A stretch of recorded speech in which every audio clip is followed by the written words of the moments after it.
Hey everyone, in this video we're going to go through how to prepare payroll and best practices. And the first thing you want to start with is doing a look back on the last 14 days to make sure every single day inside the pay period you're paying on has closed invoices. So the biggest thing that should stick out to you when you do a look back is seeing that your book should show a sea of blue.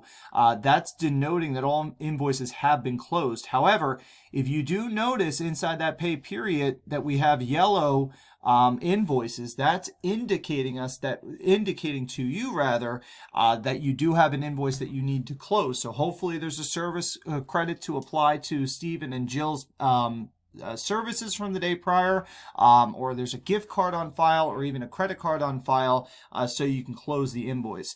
Once you do that, though, there is a second step to this.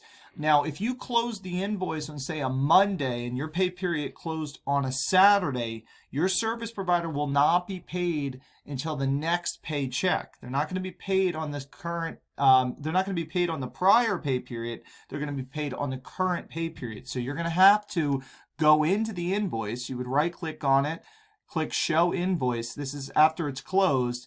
And then you're going to have to go in and reopen the invoice and change the close date. So you want to make sure that close date coincides to when the appointment was serviced in order for the service provider to be credited for that appointment. Otherwise, they're going to have to wait 2 more weeks until the current pay period that you close the invoice closes again.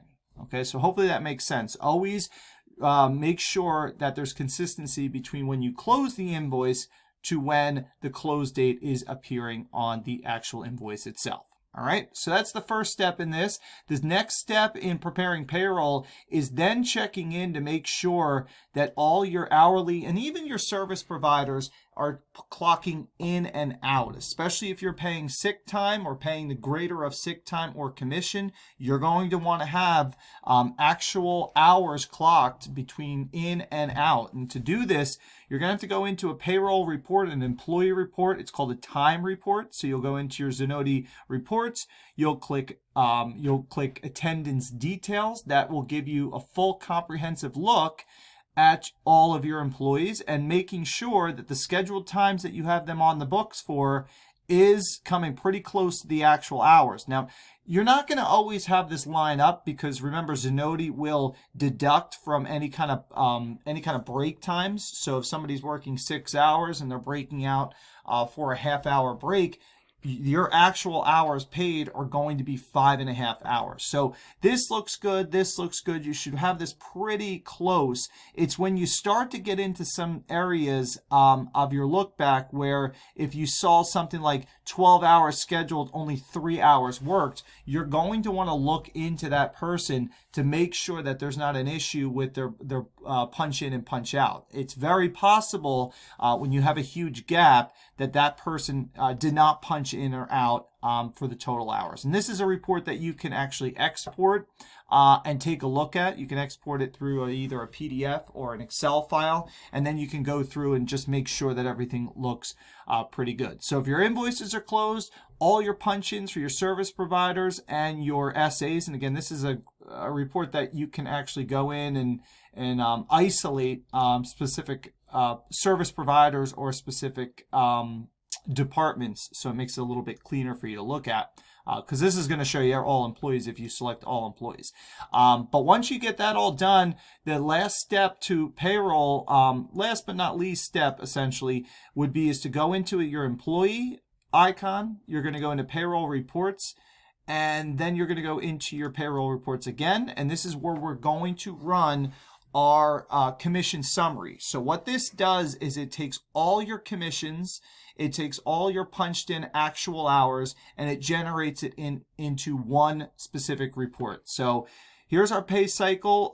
I just had a pay period 312 to 325. So I'm not going to click calculate commissions now, but you have to calculate commissions if you're running it. Let's say, for example, if you're running it for the first time, you're going to have to calculate commissions. Let's say you go back and you change a couple of invoice dates, or you change some punch in or punch out hours. You're going to want to calculate it again. Let's see. So for example, you can see that how it's not allowing me to do it again because I've already finalized payroll. So in this case, it'll auto default to refresh. All right. So it's going to generate something that looks like this. This is a lot going on here. So what I'm going to do is then export it to Excel. And then I'm going to open my Excel file. Okay. So this is what, let me just make this a little bit smaller for you so you can see it. Okay. So it's going to show you a lot of information. Your employee codes, first names. You can actually go into Zenoti settings. That's in your administrative panel, and choose just which settings you want to see. But the core columns that you're going to want to see is total hours, commissions, all your commissions, your tips, regular hours are in there, OT hours. But this is just the first step. This is the raw file. What you're then going to do is consolidate it down. So I don't need any of this information, so I'll just delete this. But I will keep the commission, the package, product or retail. And then this is a bit redundant with this column. I only want commissions to be represented by service commissions and add-on service commissions. So service commissions are your base services, your massage, your facial, your hot stone, Himalayan, so on and so forth. But if somebody's upgrading to a mini hot stone or a Himalayan hot stone to a service, to a base service massage, that is going to fall in this add-on service commission. So just do a quick calculation. I'm just going to do equals this plus this. And then I'm going to drag this rule down. Okay. And then I'm going to hide these two columns because now we have decluttered it. Service commission is including all service commission. Product commission, I'll just retitle retail. Package, just PKG. Your tips stay the same. Your hours stay the same. And we can hide this column, the employee code. All right. So this is how I basically customize my spreadsheet as I prepare payroll. Okay, and at the bottom, I'm going to sum my columns, equals sum.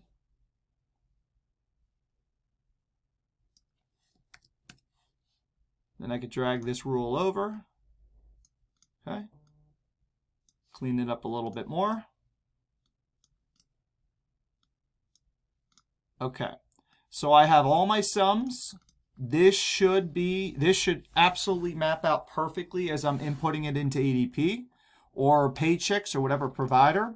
And then when you set up your payroll provider, when you set up your columns for earnings and deductions, these are going to be your only earnings and deductions you should have, aside from, stuff that's maybe sporadic, like bonuses, or sick time off or PTO, anything that's more manual work.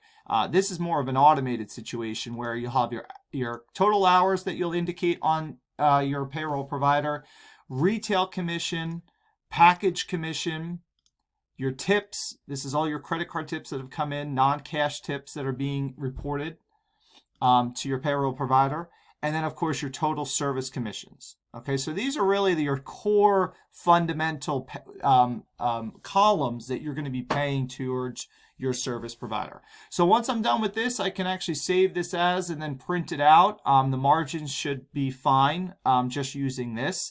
And now you're ready to either manually input this, or if you do have ADP integration where we're actually telling the system to integrate into your ADP, you're going to just essentially use this to make sure that all of the data from Zenoti into ADP or Paychex or whatever your provider is lining up. So this is a quick way to do payroll, more on the manual provider side of things. If you do use integration, there is a separate Hand and Stone company tutorial to show you how to do that.